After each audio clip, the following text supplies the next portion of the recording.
गोटे शाढ़ी आम किणिले 6500 किंतु से आमर गोटे टीवी बाहर गोटे स्क्राच कर बाहर एलईडी टीवी आ तीनटा फांका अच्छी बर्तमान ये भाई मैंने आमर आसते बिक्री करने कंपनी तरफ से बैग सामान धरिकी आगू कौन हो वीडियोटे टिके देखंतु। कुछ नहीं निकलेगा तो पैसा आपका वापस जाएगा, टीवी फ्री में देके जाएगा। अगर नहीं कुछ निकलेगा तो पैसा वापस जाएगा।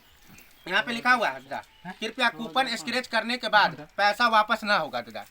मान लीजिए कूपन में आपके नसीब से छोटा निकले या बड़ा निकले वो आपको लेना पड़ेगा। मर्जी है तो स्क्रैच करवाइए, नहीं मर्जी है तो अभी पैसा रखा हुआ ले सकते हैं। कूपन स्क्रैच करने के बाद कहिएगा वापस करने के लिए तो नहीं होता है, नहीं होता है। अब आपके नसीब से मान लीजिए दादा फ्रीज निकलेगा, हम फ्रीज का पैसा नहीं देंगे तो आप जाने दीजिएगा, नहीं जाने दीजिएगा। कहीं कप सेट निकलेगा तो आपको कप सेट लेना पड़ेगा।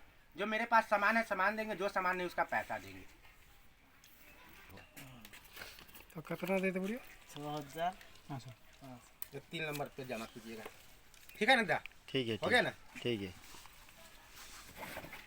6500 रुपये में आपने को इतना चीज़ मिला है घिसने के बाद, स्क्रैच करने के बाद। ये भाई सुदाम भाई को मिला है।